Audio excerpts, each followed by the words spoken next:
Page number 320 Shri Ram. राजही तुम पर प्रेम विशेषी, सवती सुबाऊ सकई नहीं देखी।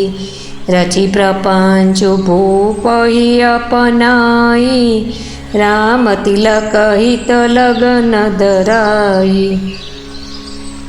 રાજાનો તમારી ઉપર વિશેષ પ્રેમ છે।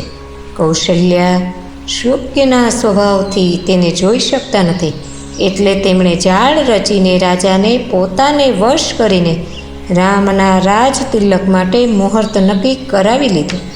યહ કુલ ઉચિત રામ કહું ટીકા, સબહિ સોહાઈ મોહી સુઠીની કા।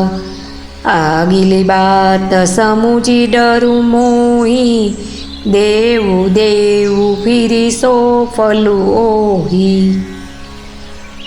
રામને તિલક થાય એ કુળને ઉચિત છે જ, અને આ વાત બધાયને ગમે છે, અને મને તો ઘણી જ સારી લાગે છે, પરંતુ મને તો આગળની વાત વિચારીને બીક લાગે છે।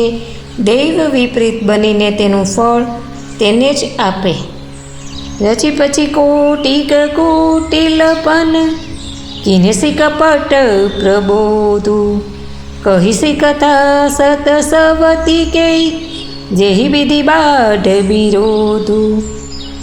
આ રીતે કરોડો પ્રપંચપૂર્ણ વાતો ઘડી છોલીને મંત્રાએ કૈકેયીને ઊંધું ચતું સમજાવી દીધું, અને સેંકડો શોક્યોની વાર્તાઓ એ રીતે કહી કે જેથી વિરોધ વધે। પાવી બસ પ્રતીતિ ઉર આઈ, પૂછ રાની પુની શપથ દેવાઈ।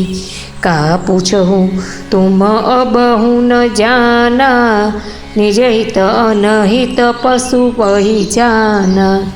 ભાવિવશ કૈકેયીના મનમાં વિશ્વાસ બેસી ગયો। વળી રાણી સોગંદ આપીને પૂછવા લાગ્યા, શું પૂછો છો? તમે હજી નથી સમજ્યા?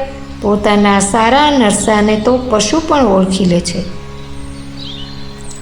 ભય ઉપાખુદીન સજત સમાજુ, તુમ પાઈ સુધી મોહી સનાજો। ખાય પહેરીય રાજ તુમારે, સત્ય કહે નહીં દોષું હમારે। આખું પખવાડિયું વીતી ગયું સામાન સજાવતા, અને તમે સમાચાર આજે મારી પાસેથી જાણ્યા। હું તમારા રાજ્યમાં ખાવું પહેરું છું, એટલે સત્ય કહેવામાં મને કોઈ દોષ નથી।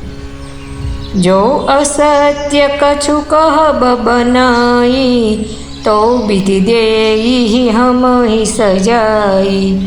રામ હી તિલક કાલી જો ભયઉ, તુમ કહું વિપતિ બીજું વિધિ બયઉ।